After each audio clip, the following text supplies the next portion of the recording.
The Kingdom of Aurelia was rich and beautiful. Golden towers touched the sky. Flowers covered every street. Music played every evening. But outside the palace walls, people were suffering. Children slept hungry. Old people begged for bread. One cold morning, an old woman stood near the palace gate. "Please," she said softly, "just one loaf of bread." Princess Elira looked at her dirty clothes and laughed. "Maybe poor people deserve to be poor," she said. Her friends laughed too. The old woman looked into Elira's eyes. "One day," she whispered, "your heart will become your punishment." But Elira walked away. She did not care. That evening, King Orion sat beside his daughter during dinner. The dining hall was silent. Candles flickered softly. "Elira," the king said, "a ruler must care for the people." Elira rolled her eyes.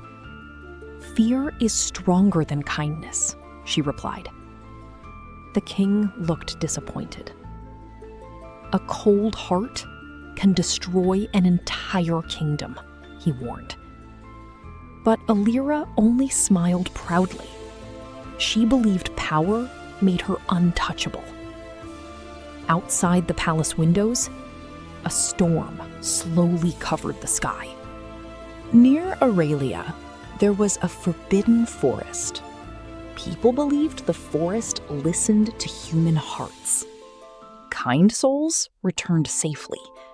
Cruel souls returned changed forever. One stormy evening, Elira rode near the forest. Suddenly, she saw the old woman again. Rain poured from the sky. "You still have time to change," the old woman said. Elira became angry. "Leave me alone," she shouted. She threw mud toward the woman. The forest suddenly became silent. That night, Elira woke suddenly. Something felt wrong. The palace was completely silent. No music, no servants, no guards. One by one, the palace candles went dark. Elira slowly walked toward the balcony. Then she froze. The kingdom was gone. No lights, no people, no sound. Only empty streets covered in fog. Fear filled her chest. "Father?" she called. No answer. "Is anyone there?" Only silence answered her. Then a whisper moved through the darkness. "A heart without mercy deserves an empty kingdom." Days passed. Elira was alone. No food, no laughter, no warmth. For the first time in her life, she felt helpless. One night, she discovered a hidden room under the palace. At the center stood a giant magical mirror. But the mirror did not show her reflection. It showed her actions. Hungry children crying outside the gates. Servants she insulted. The old woman standing in the rain. Then, Elira saw herself. Not beautiful, not powerful, only cruel. Tears filled her eyes. What have I become?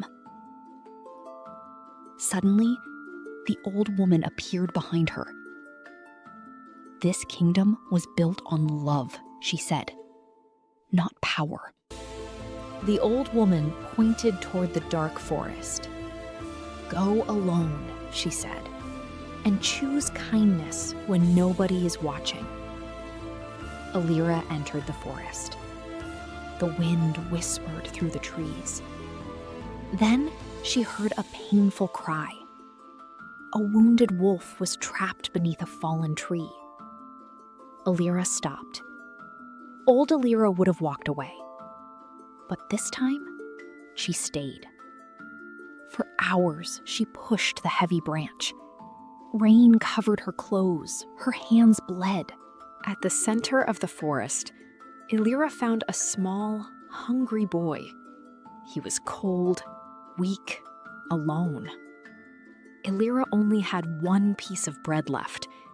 If she gave it away, she might not survive. The boy looked at her silently. For the first time in her life, Elira did not think about herself first. She handed him the bread. "You need it more," she whispered. Suddenly, a bright silver light filled the forest. The darkness disappeared, and the whisper returned. "Now you understand." Elira woke inside the palace. Morning sunlight filled the kingdom. People laughed in the streets again. The kingdom had returned. But Princess Elira was no longer cruel. From that day forward, no child in Aurelia slept hungry. And every winter, people saw a silver wolf watching quietly from the forest, as if magic itself had forgiven her. True royalty is not measured by crowns. It is measured by kindness, especially toward people who can give you nothing in return. Thanks for watching. Subscribe for more magical stories.